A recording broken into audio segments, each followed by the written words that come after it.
Leg 6 of the 2017-18 Volvo Ocean Race opened as a physical test of endurance for the sailors. Choppy sea states, winds upwards of 30 knots, provided uncomfortable conditions for the sailors, both above deck and below. No, not a joke. I can't wait for the doldrums.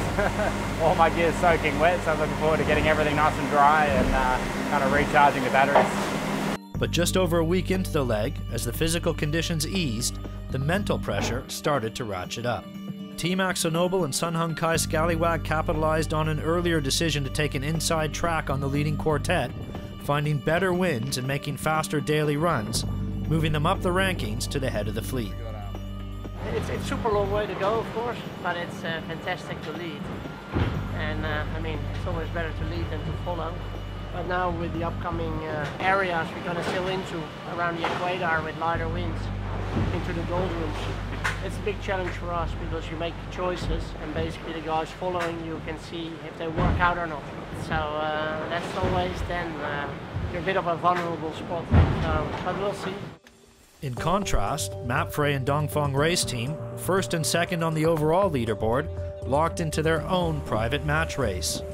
But uncharacteristically, it was at the back of the fleet, as equatorial cloud systems and unstable winds resulted in big losses against Turn the Tide on Plastic and Team Brunel.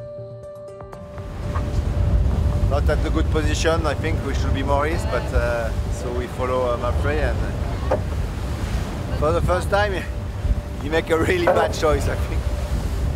And now we have to try to go west, but that's going to be tough. The last day has been pretty challenging. We've been stuck in no wind at times, and a lot of the other boats have come past us with pressure. So I'm pretty sure we're at the back of the fleet now. We know there's so many transitions to come, and it's so far to go to Auckland that the trick is not to get too happy when you're in front and not to get too sad when you're behind. 10 days into the leg, the leading boats have crossed the equator. This is a notoriously fickle area for ocean racers. It's the doldrums, and is known for its unstable weather systems. Here again, Scallywag and AkzoNobel have made miles on the fleet, with a relatively easy passage, while those behind found themselves adrift and becalmed for hours at a time. Well, we had a pretty bad sked, the last sked, so that was really frustrating, and we've had a horrible night of really rubbish clouds that have sucked all the wind away, and it looks like we're all heading for a similar area, but we've got to hope that they get some unlucky clouds, we have a faster angle, and then hopefully we'll all kind of join up again and have another fleet restart. That's probably the best thing that can happen for us at the moment. There was a brief respite as a short band of westerly trade winds provided stable conditions before the next light wind transition at the Solomon Islands. Playing their cards right was Sun Hung Kai Scallywag, who took a narrow lead over Simeon Tanpont's Team AkzoNobel. Yeah, the Scallywags have had a very successful day, 3 consecutive skeds. So in 3 consecutive skeds we've gone from 54 miles behind to 6 miles in front.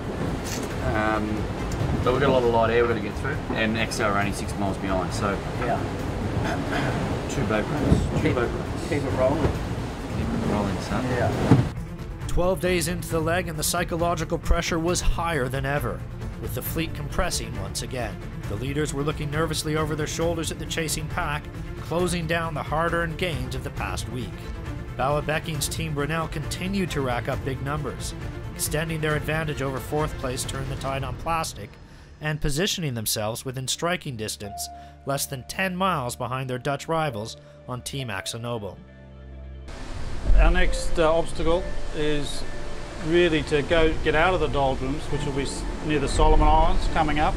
In the meantime, we've got some sort of reverse trade winds, which we're making good progress. So right now it's okay, but I mean, as I say, at the Solomon Islands there'll be another shutdown and a compression of the fleet, and it's just how we can make the most of that. There is more of this ahead, and a complete shake-up of the leaderboard is very possible. The fleet is expected to compress once again, with winds forecast to ease significantly, opening up a chance for the trailing boats to get back in the fight. With just under 2,000 miles to go, the fleet is expected to finish in Auckland in around 10 days' time, but the order across the finish line is far from settled.